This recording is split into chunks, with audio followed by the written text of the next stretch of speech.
بەرهەمهێنەرە زەبەلاحەکەی ئۆتۆمبیل تەنگی بە کۆمپانیا گەورەکانی دنیای ئۆتۆمبیل هەڵچنیوە.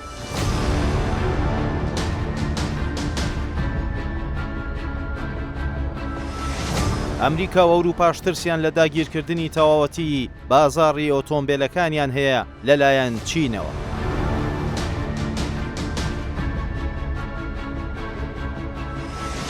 هەنگاوە گەورەکەی چین بۆ بوون بە گەورەترین هەناردەکاری ئۆتۆمبیل لە جیهاندا.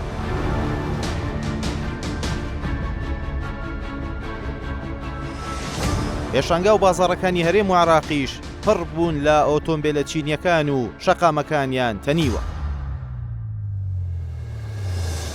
ماوەی چەند ساڵێکە ئۆتۆمبیلە چینیەکان بە تەواوی دنیادا بڵاو بوونەتەوە بە جۆرێک بەهۆی زۆری بەرهەمێنان و کەمی نرخەکانیان بەراورد بە جۆرەکانی تری ئۆتۆمبیل ڕێژەیان ئەوەندە زیادی کردووە بەرهەمێنانی ئۆتۆمبیلی لە ئەوروپاش خستووەتە مەترسیەوە. ئەینی ڕابردوو ئاژانسی هەواڵی شینخوا بڵاوی کردەوە پیشەسازی ئۆتۆمبیل لە چین هەنگاوێکی بەهێزی ناوە لە بازاڕە جیهانیەکاندا، ئەوەش سەرەڕای ژینگەی نێودەوڵەتی ئاڵۆز و مەترسیدار. کۆمەڵی ئۆتۆمبیلی سەرنشینانی چین ئاشکرای کردووە هەناردەکردنی ئۆتۆمبیلی چین بۆ بازاڕەکانی جیهان لە مانگی تەمووزی ئەم ساڵدا بە ڕێژەی لە 163 زیادی کردووە و تەنیا لەو مانگەدا 310,000 ئۆتۆمبیلی ڕەوانەی وڵاتان کردووە. وانگشیا سەرۆکی ئەنجومەنی کەرتی لاوەکی ئۆتۆمبیل لە ئەنجومەنی چین بۆ بەرەو پێشبردننی بازرگانی نێودەوڵەتی ڕایگەیاندووە بە دڵنیاییەوە چین لەم ساڵدا دەبێتە گەورەترین هەناردەکاری ئۆتۆمبیل لە جیهاندا. بە شێوەیەک لە دەمانگی یەکەمدا هەناردەی ئۆتۆمبیلەکەی گەیشتووەتە نزیکەی 4 ملیۆن ئۆتۆمبیل. بەرزکردنەوەی ئاستی بەرهەمێنانی ئۆتۆمبیل لە چین خواستیشی لەسەر ئۆتۆمبیلە چینیەکان زیاد کردووە.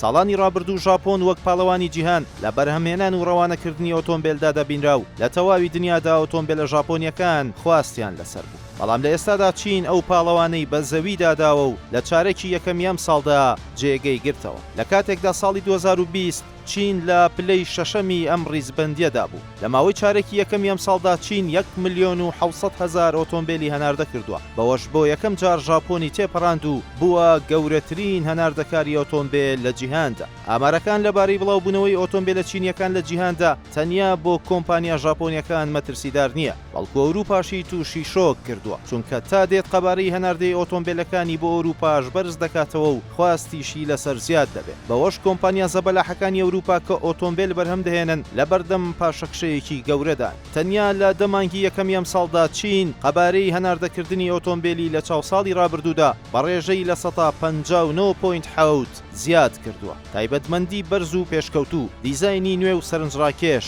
نرخی کەمتر لە جۆرەکانی تری ئۆتۆمبیل لە دیارترین ئەو هۆکارانن کە ئۆتۆمبیلە چینیەکانی بە تەواوی دنیادا بڵاو کردوێتەوە. بازاڕ و پێشانگەکانی ئۆتۆمبیل لە هەرێمی کوردستان و عێراقیش نەیانتوانیوە لەو لێشاوی ئۆتۆمبیلە چینیەکان ڕزگاریان بێت. شەقام و شوێنە گشتیەکان پڕ بوون لە ئۆتۆمبیلی چینی و تا دێت خواستیشی لەسەر زیاد دەبێت. پێشانگای گەورەی بۆ تەرخانکراوە و کۆمپانیەکانی هاوردەی ئۆتۆمبیلیش ڕوویان کردووەتە چین و بازاڕێکی گەورەیان بۆ دروست کردووە. ئەمە سەرەڕای بەرهەمهێنانی ئۆتۆمبیلی کارەبایی کە بۆ ئەوروپا و ئەمریکاشی دەنێرێت و ئەوێشی پڕ کردووە لە ئۆتۆمبیلەکانی خۆی.